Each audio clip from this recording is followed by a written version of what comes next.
Avec Internet, on a cru qu'un accès H24 aux produits psychoactifs allait créer un emballement des consommations. En fait, peu de personnes achètent sur des sites de vente en ligne, Darknet inclus, mais il est vrai, aujourd'hui plus que hier, que le numérique représente une source d'approvisionnement supplémentaire pour des petits réseaux d'interconnaissance ou des réseaux plus structurés. C'est ce que l'on peut voir avec des stimulants, comme la 3-MMC, ou bien aussi avec les cannabinoïdes de synthèse, que ce soit dans des e-liquides ou pulvérisés sur de l'herbe. Le numérique, il complexifie le trafic avec le chiffrement, la crypto-monnaie, il le fragmente avec des envois par la poste, il raccourcit la chaîne de distribution entre un revendeur et un consommateur final, et puis il renforce des structures de type call center ou livraison à domicile via des applications comme Snapchat et WhatsApp.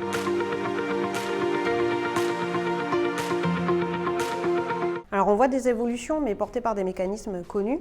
Par exemple, sur les réseaux sociaux, des jeunes peuvent être influencés par des leaders d'opinion et des mélanges comme le lean ou des produits comme le protoxyde d'azote peuvent connaître des diffusions très rapides et voire aussi peut-être des disparitions très rapides. Pour des psychédéliques anciens et peu connus comme DCB, DMT, Internet contribue à les faire connaître, même si pour les nouveaux produits en général, on reste sur des consommateurs particuliers avec des usages plutôt confidentiels. L'une des vraies évolutions, c'est dans l'accès au savoir, dans la façon de comment consommer un produit. Avant, c'était un savoir que l'on se transmettait oralement. Aujourd'hui, une personne qui projette de consommer, il y a un vrai enjeu à ce qu'elle puisse trouver rapidement une information claire, détaillée et complète.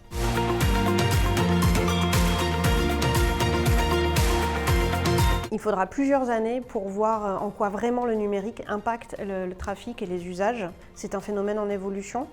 Il faut du temps pour adopter de nouveaux produits, un nouvel outil, de nouvelles façons de consommer. Et au niveau international, c'est un contexte qui invite à plus de coopération, plus de convergence vers les politiques de réduction des risques et plus de réactivité aussi, avec des dispositifs d'information comme l'Early Warning System auquel participe l'OFDT.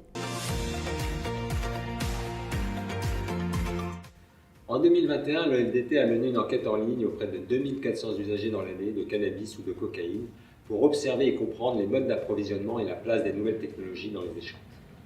Premier enseignement, avec le don, le partage, voire l'autoculture, 30% des usagers interrogés n'achètent pas leur cannabis ou leur cocaïne.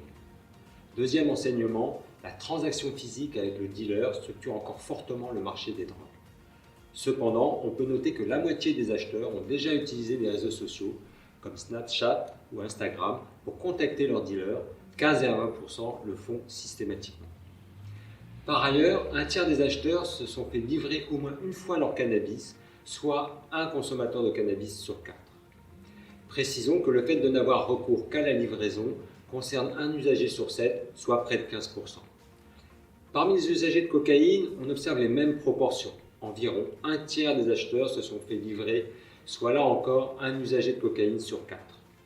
Si Internet aujourd'hui a multiplié les canaux de communication, cela ne semble pas, pour l'instant tout du moins, avoir modifié profondément les marchés des drogues. Mais l'absence de recul sur ces données ne permet pas de mesurer précisément les transformations en cours.